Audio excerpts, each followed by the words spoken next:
So Rishi Sunak announced this week that he will be watering down some of the UK's net zero policies. Most notably, he's pushing back the ban on petrol and diesel cars and the phasing out of gas boilers in favour of heat pumps.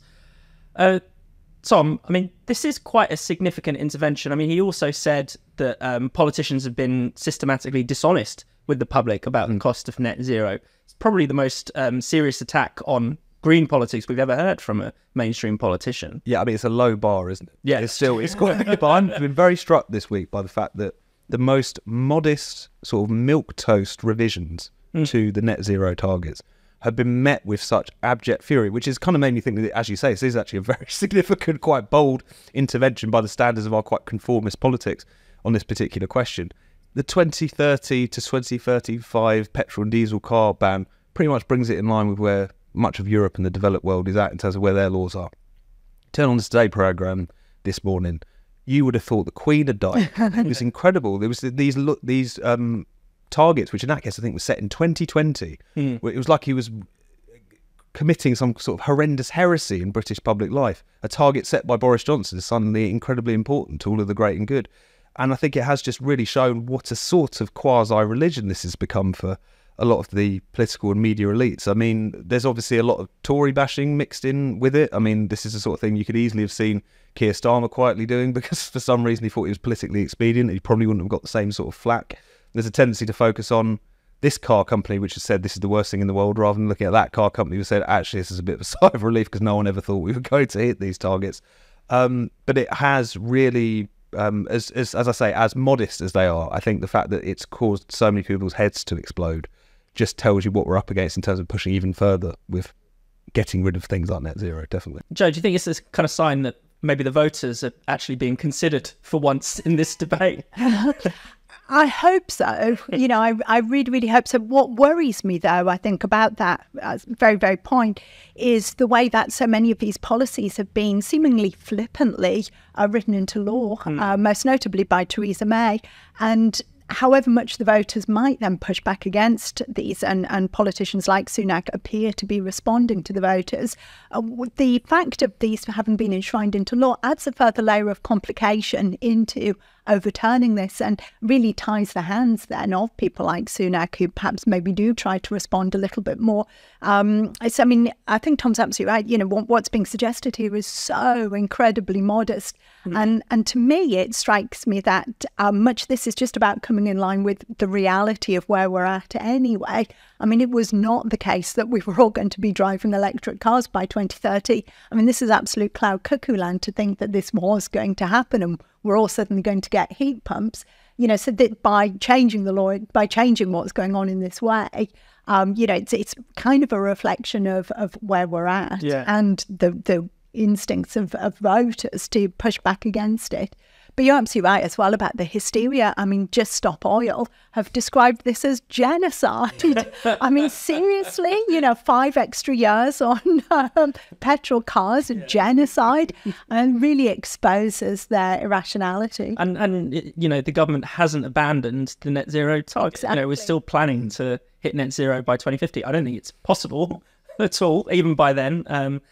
Because not least because there's sort of technologies that don't exist, at least to make this a pain-free transition. You know, if you think about electric source heat pumps are infinitely worse than gas boilers. You know, it can take a day to heat your home rather than 30 minutes or something. Electric cars, you know, they can't travel as far as petrol cars. We don't necessarily have the infrastructure ready for them. And they're way more expensive. The cheapest electric car is about £10,000 more expensive than the equivalent petrol car. It's just, you know, consumers can see that they're getting a raw deal. Voters can see that this is not in their interests. And yet there is just this very strange, you know, the establishment is really lining up to defend it at all costs. It was really interesting as well, the way you had Rishi Sunak, again in a very partial, mild way, tried to say, look, we're in the middle of a cost of living crisis and you're expecting people to pay £10,000-20,000 to fit a heat pump, or you're expecting them to fork out for an electric vehicle that they can't really afford. And the response was really quoting the Climate Change Committee and various car manufacturers. It was a nice kind of encapsulation of whose interests are being served by what in this kind of discussion. And also the theme that we often return to when we talk about environmentalism is these goals and these targets, they are not a goal set to, we're going to abolish child poverty, or we're going to do this, or we're going to do that, we're going to make our constituents' lives better. We're going to hit this arbitrary climate target, which even if it all works out on its own terms, giving us more, will make basically not even the blindest bit of difference in terms of emissions on the global stage. It is putting ideology ahead of what used to be just the fundamental responsibilities of government and the social contract to make people's lives plusher and better and a bit easier.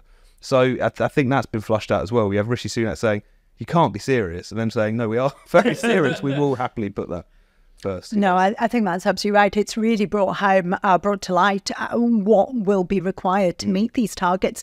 I mean, when Sunak even talked about not imposing a tax on meat, I think was what he said. You hadn't even been raised properly in the discussion that there would be increased taxes on meat. But of course, that is absolutely the reality of hitting these targets. So at least Sunak's done us all a favour by shining a light on what this will involve. Yeah, I think because that's been part of the dishonesty around this, that, you could listen to politicians, listen to green advocates, and you think it's just a few more wind farms here, a few more electric vehicles there. But as the Climate Change Committee themselves make clear, most of the reductions in emissions come from behaviour change. And if you think that behaviour change is going to be voluntary, then I have a wind farm to sell. You are going to be coerced into it through taxes, through restrictions, through bans. And, Joe, you're right to raise the fact that, this is the law of the land. It's also bound up in international treaties, from the Paris Agreement to the Glasgow Accords. It's bound up in trade deals as well. It's a condition of international trade that we hit these targets.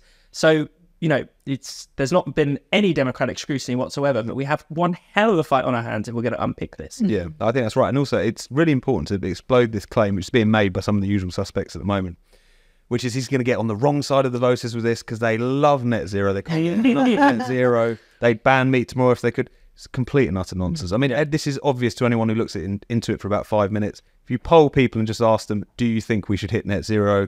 Again, I think, people interpret that as, should we have clean air? Should we, live in a sustainable fact? Just kind of vague sense of doing, right by the environment. You get like 70% support. As soon as you start to mention even quite modest costs that it might affect you, it drops down to like a quarter or less. I mean, there was a really fascinating poll just before COP by one particular consulting firm, I can't remember which. It's something like only 7% of people would happily have themselves, people like them, their family, have to foot most of the bill for net zero. Then they're just not willing to do it. And people could try and present that as being selfish or whatever. I think it's entirely rational. It's not what you expect from your politicians. You don't elect people to make things more expensive. You don't elect people to make your life, less free. And yet now we're really starting to see, again, just ordinary people's interests collide with these goals in quite an interesting fashion. The job, as you were suggesting, is just to push it further now, definitely.